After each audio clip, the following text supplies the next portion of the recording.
ദിവസം എൻ്റെ അടുത്ത് ഒരാൾ വന്ന് പറഞ്ഞു എനിക്ക് 21,000 രൂപ ശമ്പളം ഓഫർ ചെയ്തിട്ടുണ്ട്. അപ്പൊ ഈ 21,000 രൂപ വെച്ച് പല കാര്യങ്ങളും പ്ലാൻ ചെയ്യാൻ പറ്റും. അപ്പൊ ഞാൻ ചോദിച്ചു, നിങ്ങൾക്ക് ഓഫർ ചെയ്യുന്ന സാലറി CTC ആണോ, ഗ്രോസ് ആണോ, അതോ take home salary net salary ആണോ? അതെന്താ സാധനം? നിങ്ങൾക്കറിയോ എന്തായി CTC, എന്തായി ഗ്രോസ് സാലറി, എന്തായി ടേക്ക് ഹോം സാലറി എന്ന്? ഈ CTC എന്ന് പറഞ്ഞാൽ കോസ്റ്റ് ടു ദ കമ്പനി, അതായത് കമ്പനിക്ക് എന്തൊക്കെ രീതിയിൽ സ്റ്റാഫുകൾക്ക് ചിലവാകുന്നുണ്ടോ അതെല്ലാം കൂടെ ചേർത്തായിരിക്കും CTC എന്ന് പറയുന്നത്. എക്സാമ്പിൾ പറയാം, ഇപ്പം 21,000 സാലറി ഒരാൾക്ക് കൊടുക്കേണ്ട ബെനിഫിറ്റുകളുണ്ട്. ഒന്ന് ഈ പറഞ്ഞ PF അല്ലെങ്കിൽ ESI, LWF തുടങ്ങി പല ഡിഡക്ഷൻസ് ഉണ്ട്. അതിപ്പോൾ എംപ്ലോയിയുടെ ഡിഡക്ഷനും കഴിഞ്ഞിട്ടായിരിക്കും ഈ പറഞ്ഞ 21,000 ആ എമൗണ്ട് കഴിഞ്ഞിട്ടായിരിക്കും CTC ആണെങ്കിൽ നിങ്ങൾക്ക് ആ എമൗണ്ട് കിട്ടുന്നത്. അതേസമയം ഗ്രോസ് ആണെങ്കിലോ അതിൽ നിങ്ങളുടെ സൈഡിലുള്ള എംപ്ലോയിയുടെ സൈഡിലുള്ള കട്ടിങ് ഇപ്പൊ 21,000 എംപ്ലോയിയുടെ ഷെയർ ആയിട്ടുള്ള 12% PF-ഉം അതുപോലെ തന്നെ പോയിന്റ്സ് ESI ഒരു 50 രൂപ LWF-ഉം കഴിഞ്ഞിട്ടായിരിക്കും ഈ പറഞ്ഞ ഗ്രോസ് സാലറി ആണെങ്കിൽ കിട്ടുന്നത്.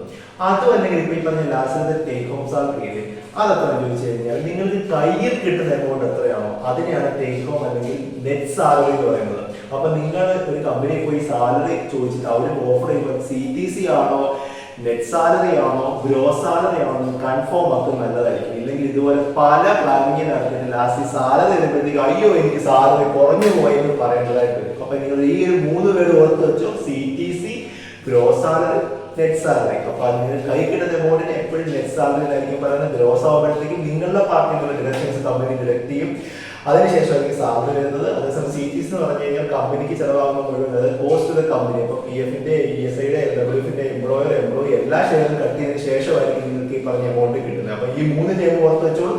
അപ്പൊ അത് ഇതുപോലത്തെ പുതിയൊരു വീഡിയോയുമായിട്ട് അടുത്ത ദിവസം വരാം. അതിലേക്ക് എല്ലാവർക്കും ബൈ. അപ്പൊ ഒരു കാര്യം കൂടെ, ഇതുവരെയായിട്ട് ഈ പേജ് ഫോളോ ചെയ്യാത്തവരൊന്ന് ഫോളോ ചെയ്തേക്കണം, ഒന്ന് സബ്സ്ക്രൈബ് ചെയ്തേക്കണം. പിന്നെ ഒപ്പം പിന്നെ ഞാൻ പറയുന്നില്ല, നിങ്ങളുടെ ഫ്രണ്ട്സിനൊക്കെ ഈ സംഭവം വീഡിയോ ഉപകാരപ്പെട്ടുണ്ടെങ്കിൽ ഒന്ന് ഷെയർ കൂടി ചെയ്തേക്കണം. അപ്പൊ എല്ലാവരും ഈ കാര്യം മറക്കാതെ ചെയ്യുക. ഒപ്പം തന്നെ ഈ പറഞ്ഞ ടേമുകളൊന്ന് ഓർത്ത് വയ്ക്കുക.